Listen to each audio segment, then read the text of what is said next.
Olá, sejam muito bem-vindos ao Pode Declarar. Estamos aqui a cada 15 dias para falar com você, contador, com você, profissional da área, né? Sempre trazendo assuntos relevantes para nós contadores, né? O Pode Declarar é uma iniciativa do Sindiconta e, para quem não me conhece, eu sou o João Custódio e atualmente estou como presidente do Sindiconta, né? Então, hoje vamos falar sobre um assunto que muita gente já ouviu falar, mas tem muitas dúvidas sobre esse tema. Inclusive, eu estou aqui hoje para aprender bastante sobre esse fascinante mundo da perícia contábil, né?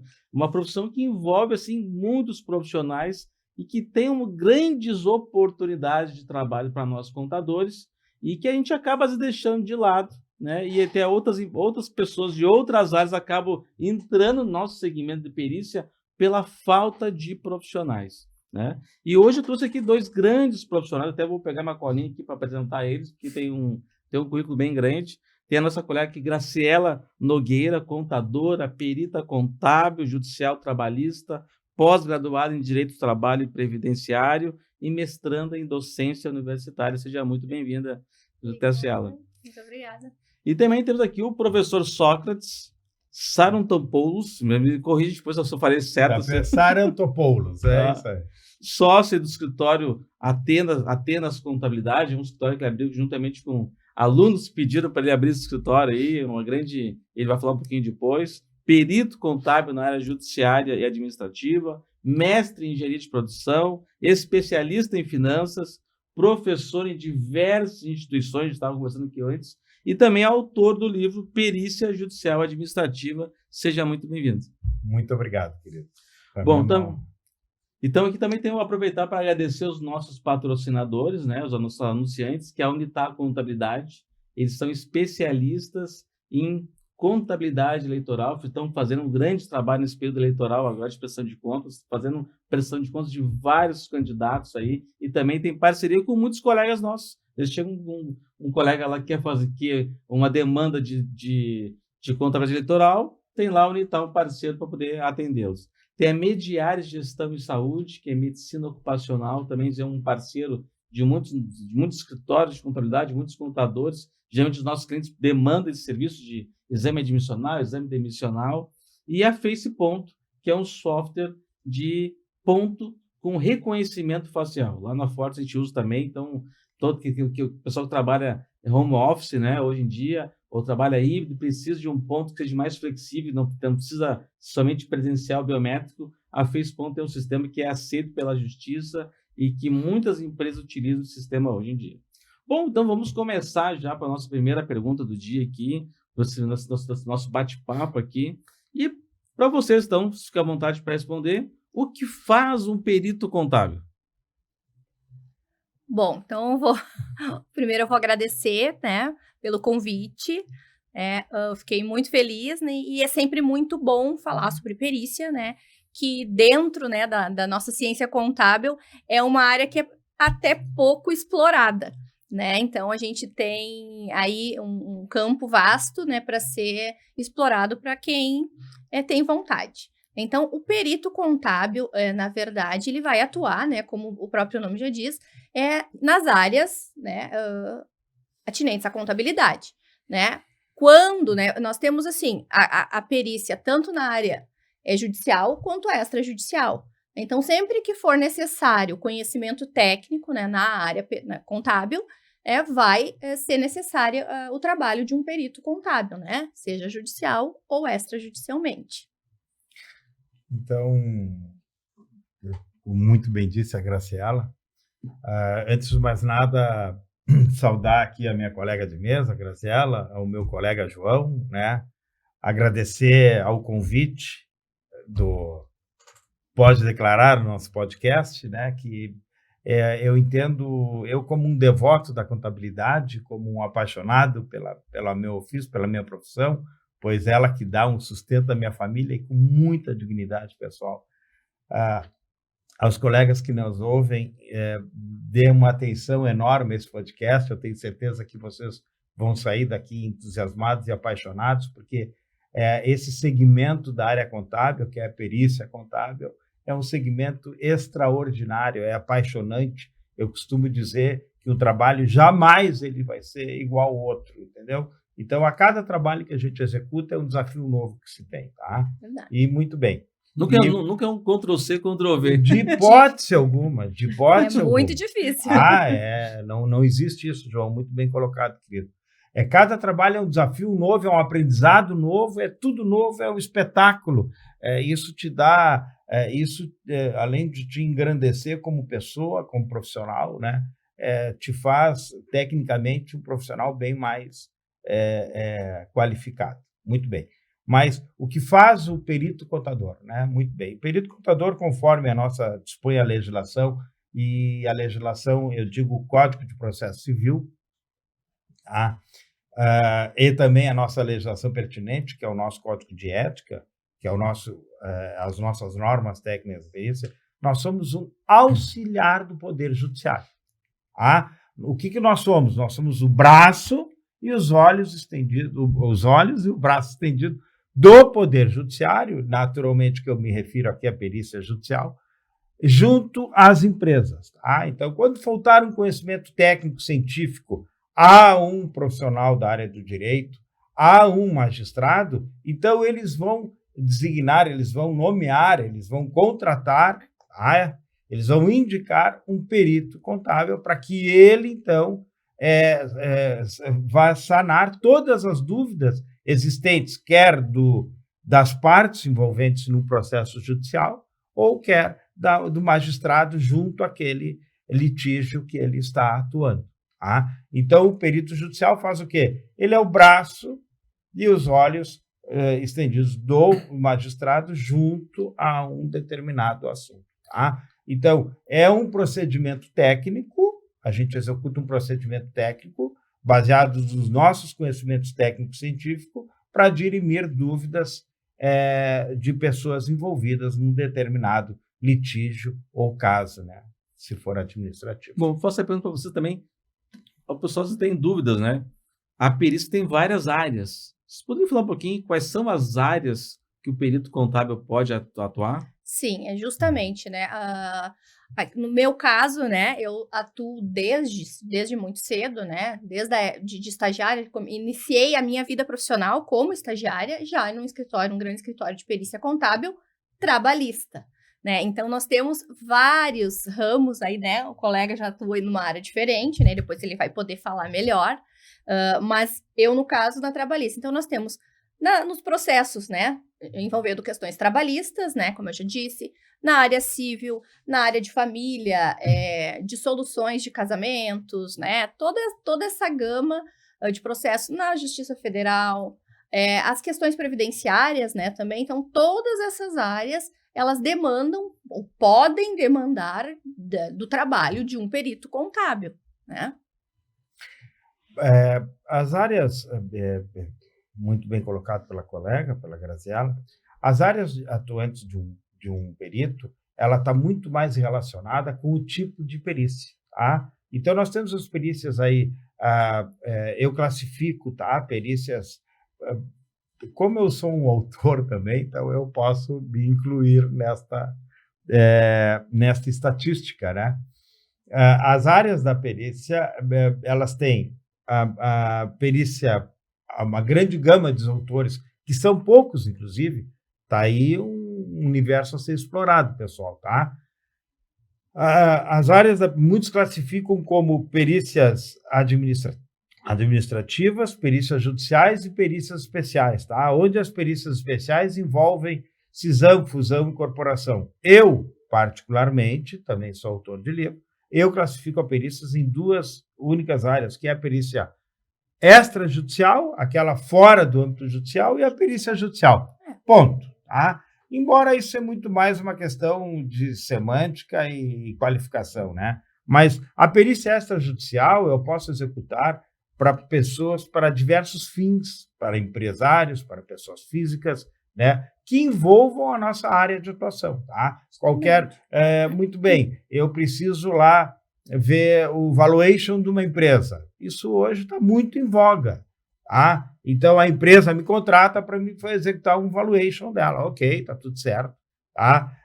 Existe uma suspeita de fraude. eu vou... Isso tudo em fases administrativas. E na fase judicial, bom, então essa é uma gama enorme de tipos de perícia. O grande mote, assim, seriam as perícias da área trabalhista, que elas existe uma particularidade, né, colega, diferente, tá, até com relação aos procedimentos da área civil, que é a área que eu atuo.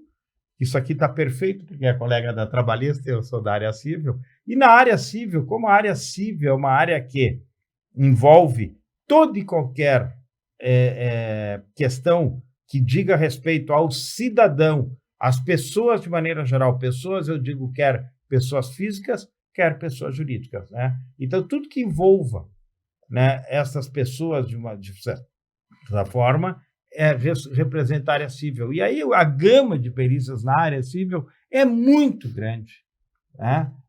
São vários segmentos. Tanto é que nós temos mais de 40 tipos de varas junto ao nosso fórum aqui. Então, para tu ver que são mais 40 tipos de perícias diferentes. 40 tipos diferentes? E ainda assim, para complementar, que o João até disse ali no início, né? Sobre ter uma oportunidade, né? Para estudantes ou para os próprios colegas, né? Enfim, que não exploram essa área, né? De que se acaba dando um espaço para profissionais de outras áreas, né? Ingressarem no campo que seria nosso, né? Então, claro, falando em semântica ou na própria questão conceitual, né? Do que é a contabilidade, né? O que é a ciência contábil? É o estudo basicamente do patrimônio, né? Tanto da pessoa física quanto da pessoa jurídica, né? E quando se fala em perícia judicial na esfera trabalhista, nós, sim, vimos profissionais de outras áreas atuando, sendo nomeados por juízes, e infelizmente, né, isso é uma grande realidade e pouco se faz com relação a isso, né? Podemos dizer que é por conta da falta de profissionais contábeis interessados? Não sei, mas é uma realidade. Então, assim, hoje no Brasil, aí nós temos, na esfera da justiça do trabalho, né, nós temos aí mais de 3 milhões de processos. 3 milhões de processos. Ativos. 3 milhões de oportunidades só na área trabalhista. Mas olha só, mas veja bem, são 3 milhões de processos, mas dentro, né, isso falando, de novo, gente, frisando, dentro de um processo judicial, né, fora a questão extrajudicial que tem campo para atuação, né, bastante também, né, somente ali, dentro de num processo, nós temos a possibilidade de atuação de 3 profissionais, né, eu tenho um perito nomeado pelo juiz, que é aquele perito, que, enfim, de confiança do juiz, e eu tenho também a possibilidade de atuação do contador, perito, assistente técnico, ou da parte autora, né, ou da parte ré. Vamos colocar assim que a gente tem nomenclaturas diferentes dentro do processo, né, do cível. Então, no trabalhista nós chamamos a reclamada e o reclamante, mas enfim, então existe sim uma gama de oportunidade que deve sim ser aproveitada por nós, contadores. Então, 3 milhões de processos na trabalhista pode resultar em 9 milhões de oportunidades. De oportunidades. Sim, pode. Então, só para você quem está nos assistindo, para ver o tamanho desse mercado, que a gente acaba dizendo, não é um mercado pequeno, é um mercado muito, muito grande, com grandes oportunidades. E na área administrativa, como é que é? Deixa eu pegar um gancho ainda dessa área judicial, que é muito importante, tá? Veja que a colega se referiu à área trabalhista. Ok. E a área trabalhista tem uma particularidade, tá? Porque eu já atuei também na área trabalhista. Mas ela tem uma particularidade, que a rotatividade de processos na área trabalhista é infinitamente maior do que na esfera civil. São esferas diferentes, veja bem. A área trabalhista, justiça é uma justiça federal. É um juiz federal responsável por ela. Isso. A área civil é uma justiça estadual, é uma justiça comum. Então, é uma outra esfera. Então, na área trabalhista, por que eu digo que a rotatividade é muito grande? Porque os processos eles são mais céleres, são mais ágeis na área trabalhista. Então, gira muito mais processos. O giro, né? Eu digo porque um processo na esfera civil, na justiça comum, ele pode demorar de 5, 10, 15, 30 anos. Eu estou trabalhando atualmente num processo que ele já está ativo há 40 anos. Imagina. entende? Então, e na área trabalhista isso não tem muito, ele é muito mais. Hoje em dia, né? Ele é Assim, muito mais depois sério. da entrada dos processos Ah. eletrônicos na Justiça do Trabalho, Uhum. é muito mais... O tempo de resolução de um processo trabalhista, ele é muito mais rápido. E outra coisa importante, né, Graziela, que tu vais concordar comigo, que na área trabalhista é muito grande o envolvimento do perito na área contábil. Por quê? Porque são questões eminentemente contábeis a serem dirimidas num processo trabalhista, né? Então, a oportunidade do profissional da área contábil num processo como perito na área trabalhista é muito grande. Eu diria assim, ó, seguramente sem medo de errar. Me corrija, Graziela, se eu estiver errado. Sem medo de errar. Hoje, se tu tens 5 varas do trabalho, tu já tem muito trabalho. Tem. Não é isso? Tem oportunidades. Né? Claro, Sim. gente, não vamos dizer assim, nós estamos na era digital, né? Dos cursos, das mentorias, né? Então, que muitos prometem, né? Porque ganhe tanto e aquilo. Não é, gente, não é bem assim, né? Também. Existe, sim, a oportunidade, ela tá ali, ela tá posta. Mas, claro, você tem que se qualificar, você tem que estudar, trabalhar e, claro, correr atrás disso, né? O juiz, vamos falar assim, na questão judicial, o juiz não vai lá bater e te chamar, né? Olha, eu tô precisando de perito, né? Muito difícil. Então, você tem que correr atrás, mas sim, é uma oportunidade muito boa. Eu me refiro com relação ao número de processos a ser atuado em 5 varas. Claro que porque sim. é muito processo, a rotatividade é muito grande na área trabalhista, né? E na área civil, nós temos um número de ingressos somente aqui no Estado. Eu não tenho esse número preciso, infelizmente. Eu estou com muitas atribuições no escritório, então eu não pude buscar esse número atual, tá? Mas hoje, na esfera civil, só em termos de Estado, no Rio Grande do Sul, veja bem, eu já atuei como perito fora do Estado, tá, pessoal? Então, a oportunidade é muito... Hoje, só no Estado do Rio Grande do Sul, sem medo de errar, tá? Nós devemos ter um universo, tá? Só no Estado do Rio Grande do Sul, na área civil, de uns... Sem medo de errar, uns 4 milhões de processos. Bastante. E na esfera administrativa, como tu havias colocado, João, querido, assim, ó, por que eu vejo como não é uma porta aberta para quem quer ingressar na perícia, tá? Eu costumo dizer que é um pórtico aberto para quem quer ingressar na perícia, a área administrativa. Por quê? Muito bem. Porque isso já aconteceu comigo e acontece. Por exemplo, lá no escritório, quando necessitam, eu também tenho a parte jurídica lá no escritório. Então, quando a gente vai ingressar com a ação, demandar, né, ingressar em juízo com uma ação, nenhum processo lá do escritório sai sem uma perícia pré-judicial, que é uma perícia administrativa.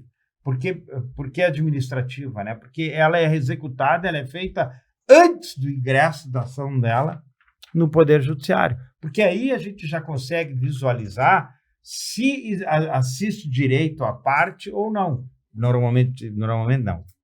Sempre quem ingressa com uma ação é o autor. Então, a gente vai já analisar se existe razão ou não. Então, tem essa perícia administrativa, que é feita pré-judicial, antes do ingresso. Até porque, conforme a realização do trabalho, João, conforme a perícia pré-judicial ou administrativa realizada, a gente pode detectar que a parte não assiste razão à parte. A parte pensou que existia ter aquele direito, ele achou que estava pagando os juros exorbitantes, abusivos no banco, mas não. Aqui, os juros contemplados pelo banco, por exemplo, estou dando um exemplo naturalmente, né, os juros exatamente pactuados no contrato.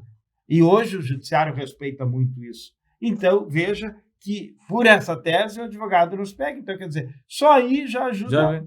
Já ajuda muito. Você vê se vale a pena o processo. Tu tá entendendo? Quer dizer, aí ele não bota dinheiro bom em cima de dinheiro ruim, como a gente costuma dizer. Ele não demanda, porque ele vai ter problema de custos judiciais, sucumbência.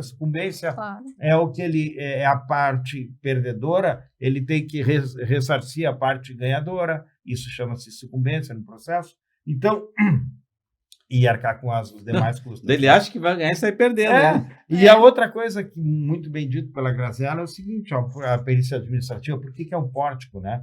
Porque começa com uma perícia administrativo ou pré-judicial. Aí, ok, assiste razão ao autor. Então, o autor ingressa em juízo. Aí, o que acontece? O réu, quando receber, tá? O réu, quando receber a citação daquela demanda, vai receber junto um laudo pré-judicial ali dentro, instruindo a inicial, o processo judicial, tá, pessoal? E aí, a parte, necessariamente, ele vai ter que se opor àquelas questões. E para se opor àquele laudo, ele vai ter que contratar um outro profissional. É o efeito dominó. Exato. Porque o advogado não vai ter condições técnicas de contestar o que foi dito naquele laudo que ingressou, entende? E aí já tem um trabalho para o segundo profissional, já para o segundo contador. E aí vai para o juiz analisar. Aí o juiz tem um laudo lá do autor dizendo uma coisa, tem um laudo lá do réu dizendo outra. Então ele vai contratar um terceiro profissional, que é um perito da confiança do juiz. Um perito nomeado pelo juiz, né?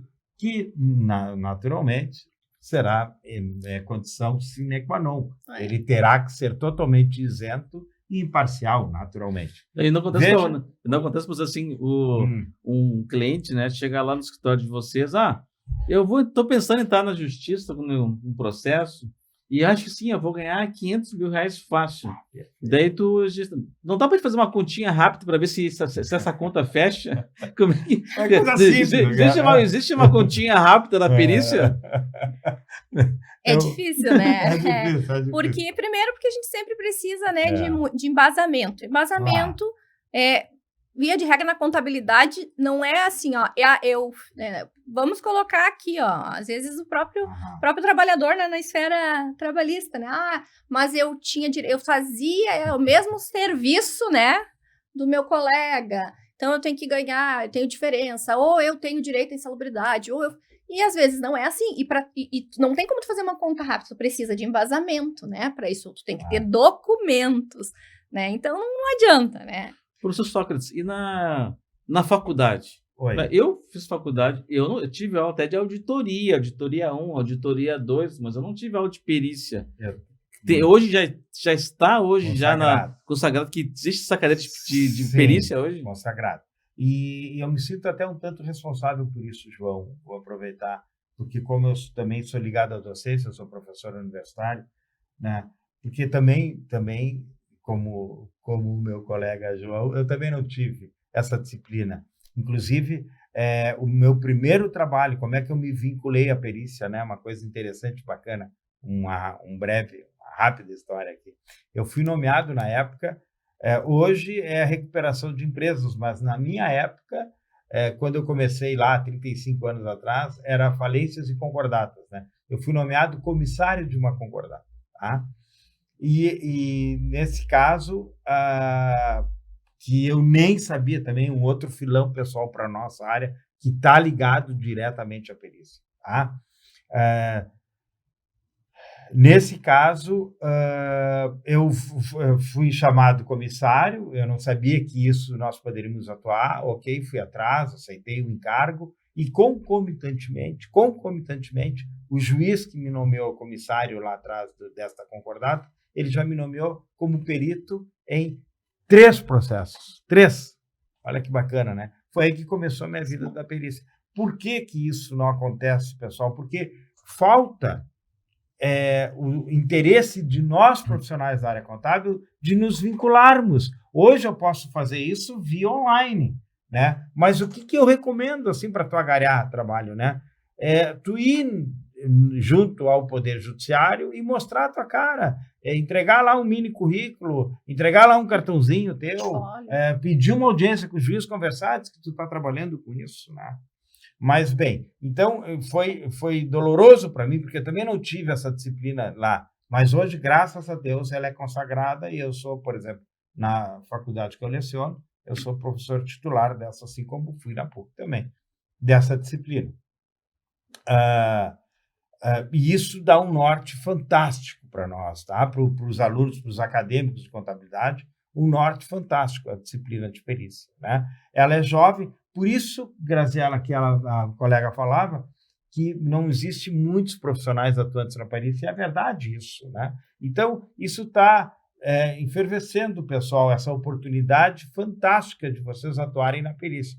E eu posso garantir que é uma bela oportunidade, quer profissionalmente, quer financeiramente. Tá? Eu posso dizer que eu já tive, né? Eu tive a disciplina de perícia, é uma disciplina que nós temos, né? E eu acredito que, pelo que eu sei, continua assim, né? Sim. Então, é uma disciplina de perícia. Às vezes, ela tá ligada perícia e auditoria, né? Eu ainda tive perícia mesmo, perícia contábil, e ela é uma disciplina de final de curso. Né? Ou seja, o próprio estudante contábil, ele acaba sabendo, porque muitas vezes ele não sabe, né? A gente fala, os profissionais não têm interesse, mas às vezes eles não sabem.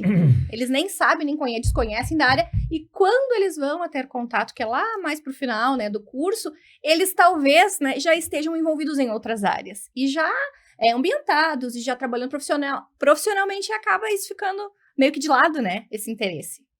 Não, mas uma outra questão também que quero provocar com vocês, tu falou agora de auditoria e perícia, né? E a pessoa está nos assistindo, muita gente acaba se confundindo, aí muitos clientes também, né? Eu quero uma auditoria. Não, Sim. tu quer, pelo que tá falando, me parece que tu quer uma perícia. Então, vocês poderiam explicar para quem está nos assistindo a diferença entre perícia e auditoria? Tranquilo. Me permite? Claro, colega? claro, com vontade. Muito obrigado, querido. Nós, profissionais da perícia, eu costumo dizer assim, nós nos valemos muito dos procedimentos de auditoria, mas perícia e auditoria têm diferença, sim. São procedimentos similares? São, mas elas variam em causa, efeito e tipo, tá? Muito bem. A auditoria, fundamentalmente, tá? A perícia, ela é executada para demonstrar ou não uma possível irregularidade. Demonstrou, cessou o trabalho da perícia. Demonstrou ou não possível irregularidade, tá? Demonstrou, cessou, parou, não tem mais o objeto. O objeto da perícia é essa, tá? É demonstrar, é constatar, tá? Através de um laudo pericial. Agora, a auditoria não. A auditoria, ela tem o efeito, o efeito da auditoria, ela é muito mais abrangente, ela tem consequências também mais futuras, né? Sim. O nosso trabalho, ele cessa ali. A do auditor pode continuar. Não, né? Só pode, deve, porque ele recomenda. A auditoria é a prevenção, tá? Me fugiu o termo técnico agora, mas ok, tá bem? A auditoria, ela é a prevenção, tá? O auditor, quer o auditor interno, quer o auditor externo, ele executa o trabalho com relação à prevenção de possíveis irregularidades ou formas, né, não de acordo com as nossas normas técnicas, e aí ele detecta aquilo e ele tem por obrigação, veja que aí a perícia pararia ali, o auditor não, ele tem por obrigação a recomendação. Nós da perícia não recomendamos absolutamente nada, tá? Porque isso é uma questão de mérito. Nós só levantamos questões que são colocadas na nossa prestação. A auditoria não. A auditoria trabalha com a prevenção e ela sempre tem por obrigação a recomendação. Uma dúvida também que eu surge no termo auditoria e perícia é a abrangência. Perfeito. Tipo, o perito, como é que funciona essa questão da abrangência? Excelente colocação. Seria a minha próxima exposição. A auditoria trabalha com o universo dos fatos. Desculpa, minto.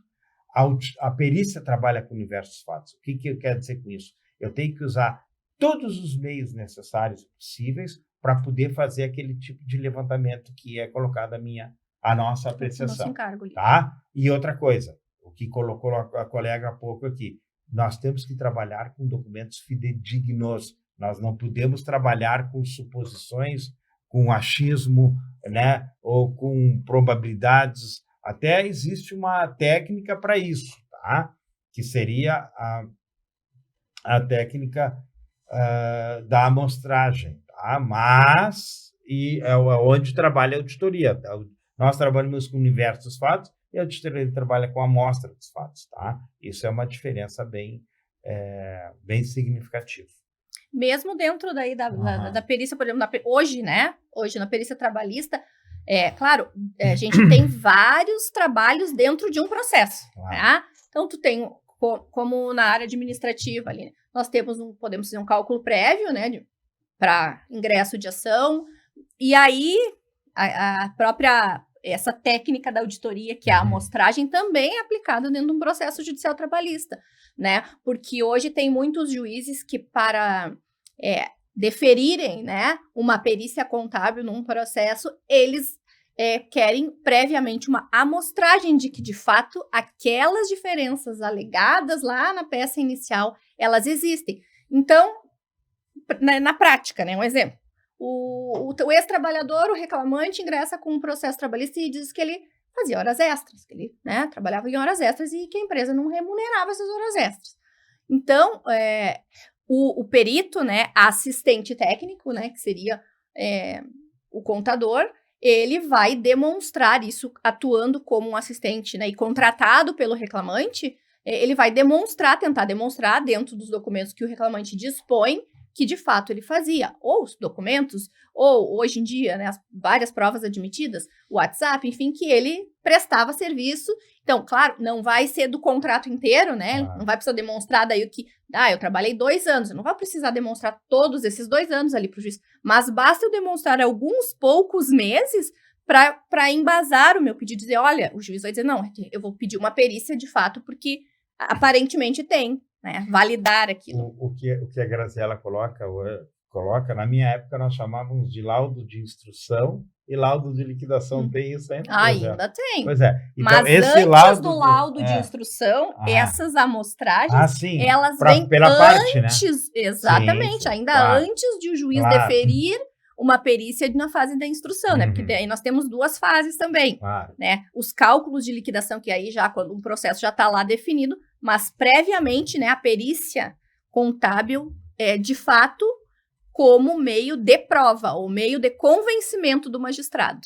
Bom, pessoal, também quero aproveitar nesse momento e agradecer outros importantes apoiadores e patrocinadores do Pode Declarar. Um é a Caute Contabilidade Didática, que é um software que auxilia, principalmente está muito presente, principalmente nas universidades, que é um software que tem uma gamificação para aprender contabilidade. Então, para te passar de fase, tu tem que acertar um percentual de acertos para poder passar para a próxima fase. E é uma importante ferramenta que as principais universidades do país utilizam e algumas empresas também estão utilizando da Account Contabilidade Didática. A AWS Certificados Digitais é um grande parceiro dos contadores hoje, que tudo precisa de certificado digital. A gente orienta o cliente como solicitar, ajuda o cliente a pedir o certificado. A AWS é um grande parceiro, tem descontos bem importantes para os contadores que estão associados ao Sindiconto. Então, quem tem uma carteira de 100 clientes, tem aí em torno de R$10 mil por ano para poder auxiliar aí tirar as férias, por exemplo, né? E tem o sistema Malha Fina, que é um sistema que auxilia na elaboração e acompanhamento da declaração do imposto de renda.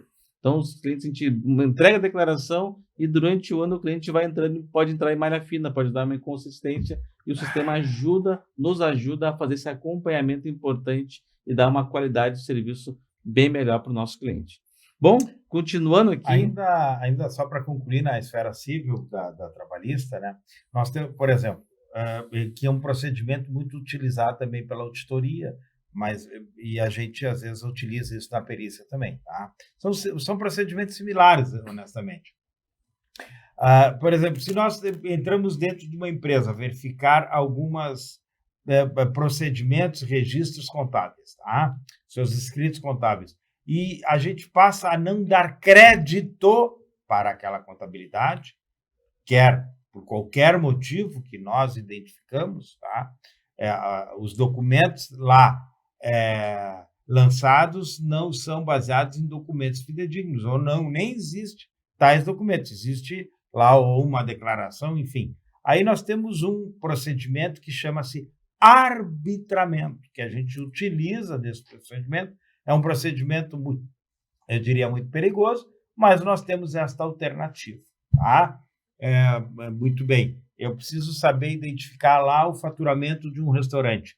O restaurante, normalmente, ele não tira a nota de tudo e tal, então por arbitramento, eu vou chegar a um determinado valor. Eu vou lá, vou auditar o caixa, ou eu vou lá do outro lado da rua, lá fico marcando lá com uma planilha quantos clientes entram, e aí eu vejo lá qual é a média lá do quilo, ou eu vejo qual é o valor do buffet, multiplico. Então, não é uma coisa fidedigna, exata, mas é uma possibilidade é que uma existe possibilidade, quando não se tem, e evidentemente nós não temos, né, documentos para embasar. necessários para poder chegar àquela conclusão. Isso. E evidentemente que eu tenho que demonstrar, que eu tenho que dizer qual a metodologia utilizada.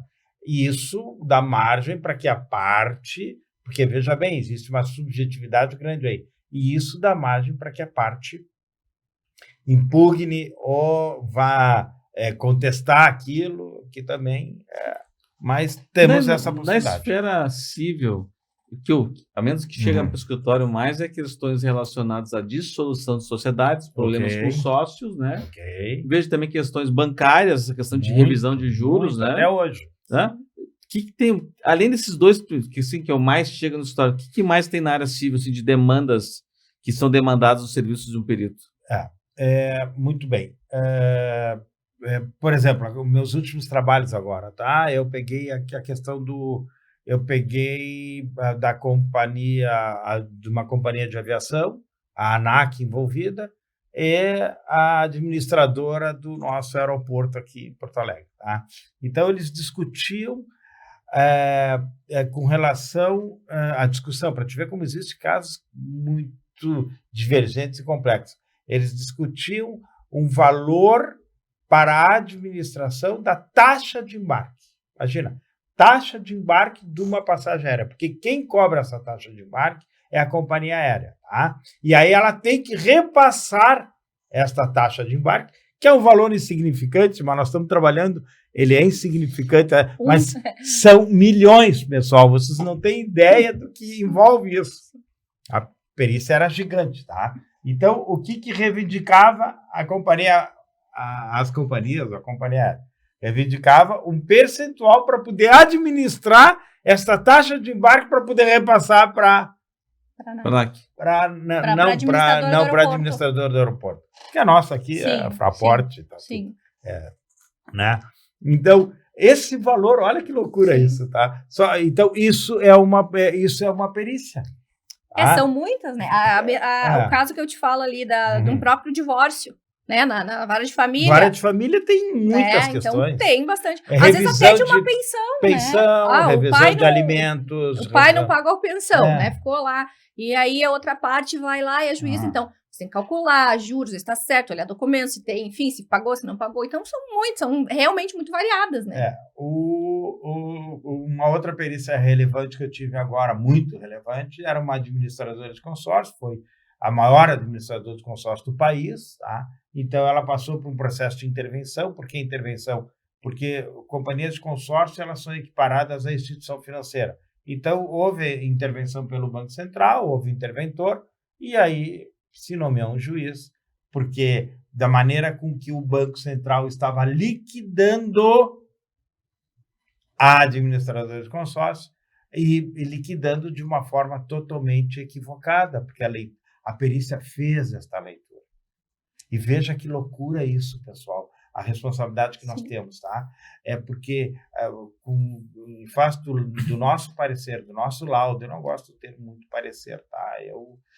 Porque parecer é muito mais voltado à auditoria, tá? E parecer dá muito uma conotação de que o que a gente acha. A gente não tem que achar nada, a gente tem que ter certeza absolutamente de tudo. A perícia ela tem que ter convicção plena, certeza absoluta do que ele está informando, baseado em documentações fidedignas, né? Então, realmente, o campo de abrangência é muito grande. Mas eu vou uma pergunta para vocês. A gente falou um pouquinho das oportunidades, mas tem também grandes responsabilidades. E quando a gente fala assim, um laudo do perito, o perito assinou um laudo, como é que fica a responsabilidade do perito ao assinar esse laudo? Ela é grande. E tem toda a responsabilidade, inclusive civil e criminalmente, né? Então, erro, uma informação...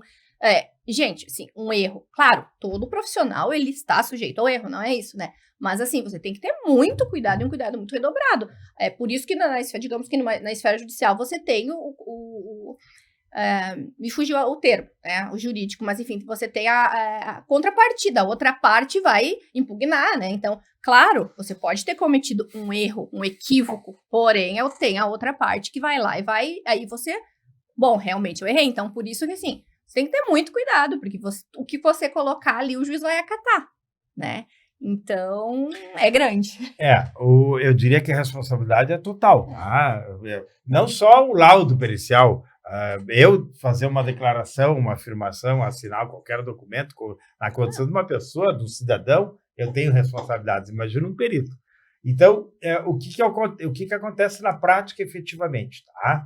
Pessoal, quando ocorre alguns equívocos por parte ou entendimentos divergentes, porque a nossa ciência é uma ciência social, não é uma ciência exata, né? Ora, por ser ciência social, a Graziela pensa de uma forma, o João pensa de outra forma, e eu tenho um outro entendimento, e está tudo certo, e que bom que isso acontece, né? Então, assiste ok, tu vê, olha que loucura na cabeça do juiz isso, né? E como é que o juiz decide, em regra?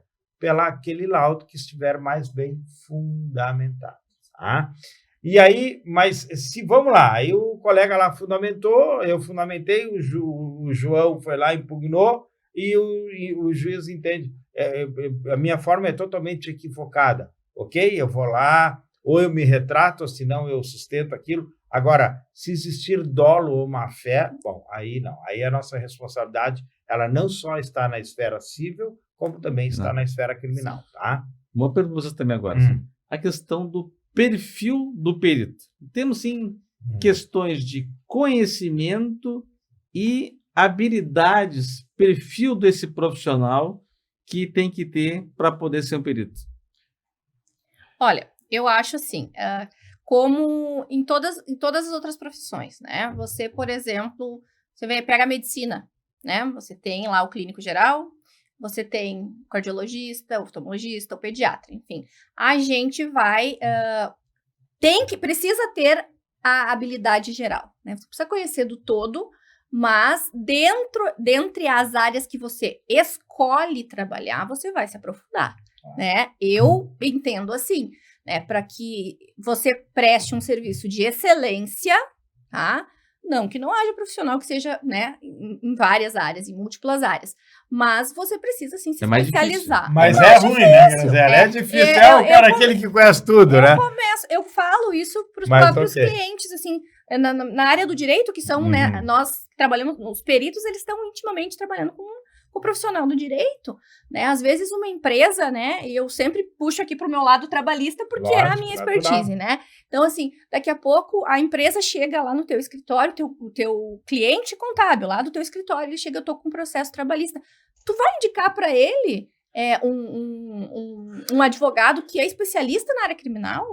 Não dá. A gente precisa entender também que as coisas, a gente precisa dos profissionais. Então, assim, a gente vai desenvolver maiores habilidades dentro daquilo que a gente escolhe, que a gente tem mais preferência, enfim. Mas, sim, a gente precisa ter um conhecimento geral, né? E nada impede também que tu vá atrás e vá buscar, né? Bom, eu começo na esfera civil já é um pouco mais abrangente ainda, né? Do que na perícia trabalhista, né? Porque tu acaba focando ali naquela área, mas na civil tu tem muitas possibilidades. Eu começo dizendo o seguinte, pessoal. Eu começo dizendo que o perfil do profissional na perícia contábil, ele tem que atender a 2 requisitos básicos, tá? Primeiro é o requisito legal, ponto. Então, para que ele seja perito, ele tem que ser um contador, tá? Ele tem que ser bacharel em contabilidade com registro regular. CRC, tá? Regular, inclusive. Isso torna ele um contador, tá? Esse atendeu o requisito legal. Hoje existe uma discussão, embora eu sou defensor ferrenho, que também temos que ter lá o registro junto ao nosso conselho, tá? Que hoje tem o registro dos peritos junto ao conselho, tá? Tem entendimentos divergentes dessa, mas o Cadastro Nacional dos Peritos. Tá? Ok, mas eu não vou entrar neste mérito, tá?